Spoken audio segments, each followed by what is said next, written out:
I love this show so much. Oh my God.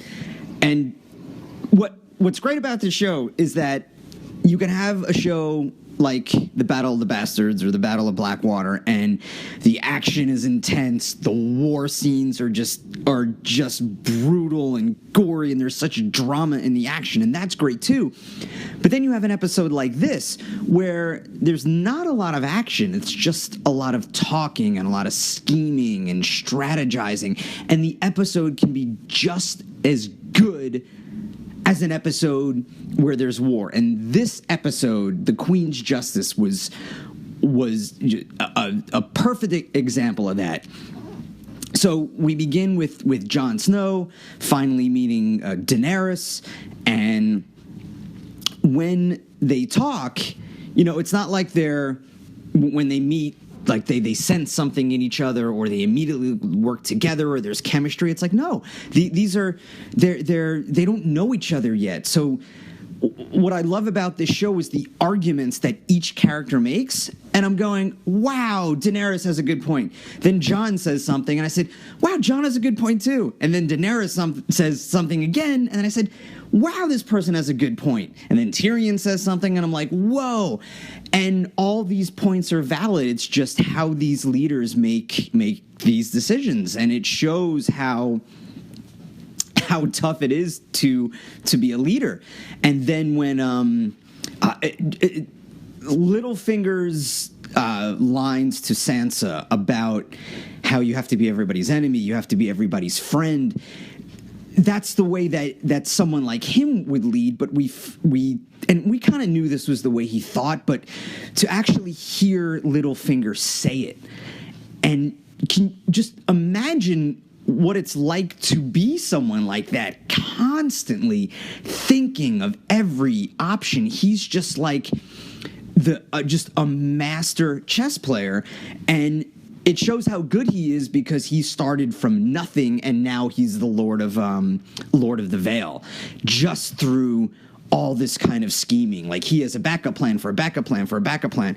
Now, I don't know if he's necessarily a good guy morally, but he might be a good guy to have in your side, provided. But you can't trust him either. That's the thing.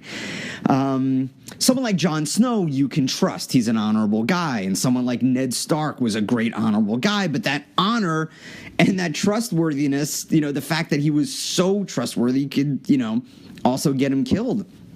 And speaking of leaders, just the way this was Cersei's episode, just the way she was able to use her mind, her, granted, just diabolical mind, but a brilliant mind, in how she took everything over, how she got the bank to be on her side, how she, with the help of Jaime, faked out Daenerys. It's a second blow to Daenerys now. Now the Unsullied are trapped at Casterly Rock.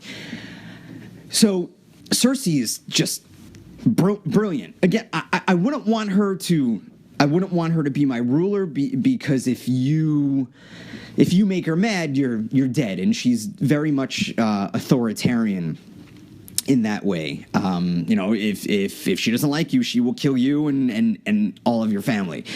But it just shows how, she's her father's daughter. It just showed that as brilliant as Tywin was, he was definitely more calculated. He took his time. Cersei is brilliant, and she wants everything right away, and she gets it, and she got it in this episode.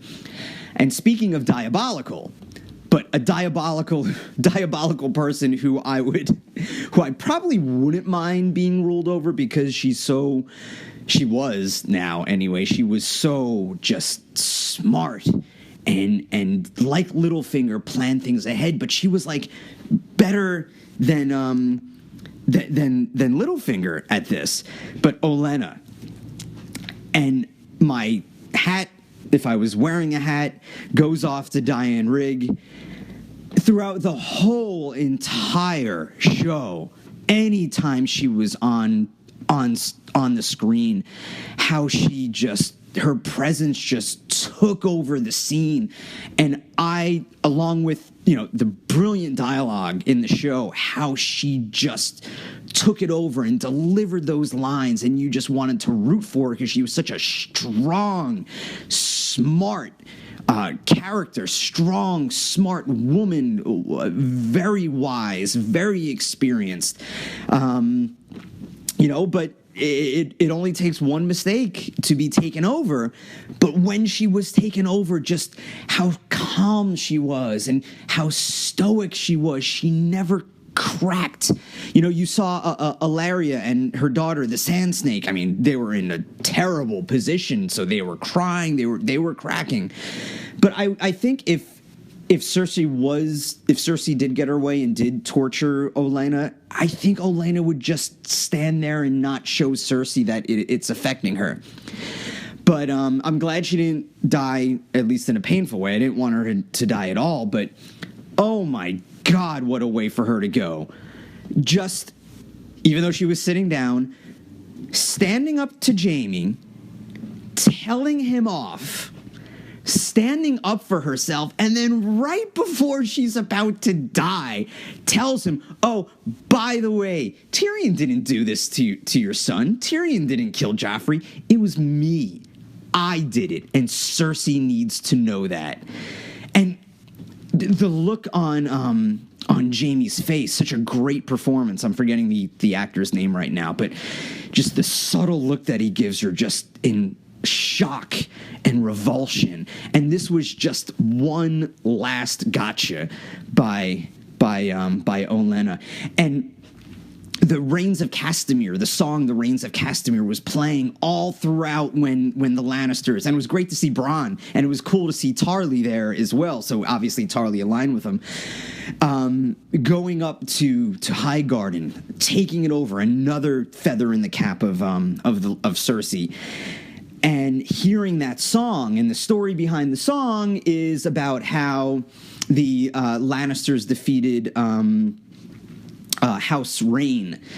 Right? It was House Rain. No. Fuck. I forgot. House Rain or House Castamere, I think it was House Rain. And just how Tywin just defeated another enemy, and he did it in such a fashion that a very popular song was written. So the way it was set up and the beautiful music, it's such a great song. The National recorded a version of it that I play a lot. Just the melody of it, and just to see Jaime thinking he's triumphant and then just gets one last blow. I mean, he was triumphant, but just that one last blow by Olenna, and just how it ended. It's like, even though this great character is dying, it was still like, yes. So I was sad that she died, but happy that she got one last licking to the Lannisters. Now, this does not excuse the behavior, and Olenna said that. Olenna said the terrible things that she's done to protect her family, but she's given herself an out, a justification for it.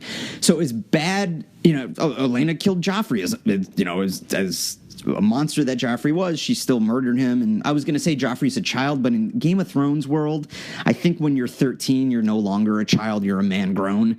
So I guess it excuses that. And what's weird, just going on a tangent, what's weird in the books is that these characters, because, you can't stop the aging process when you're doing a TV show, the characters in the books are like, the main characters are like 14 years old, 15 years old, 16 years old, because in Game of Thrones world, that's when you're an adult. So it's when I read the book, I picture the characters on the show, because I don't want to picture like a 13, 14-year-old kid doing these horrible things or having horrible things done to them. But man, this season has been so good. This season, so good. The only, and I keep mentioning this every time, the only downside were, seeing the Sand Snakes. Even seeing the Sand Snake be tortured, I'm like, oh, just get them off the screen. It's enough with freaking Dorne already. And that's probably it for Dorne anyway.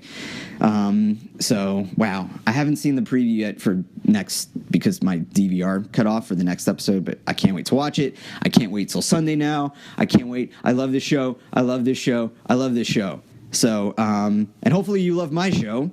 And so that's it for me.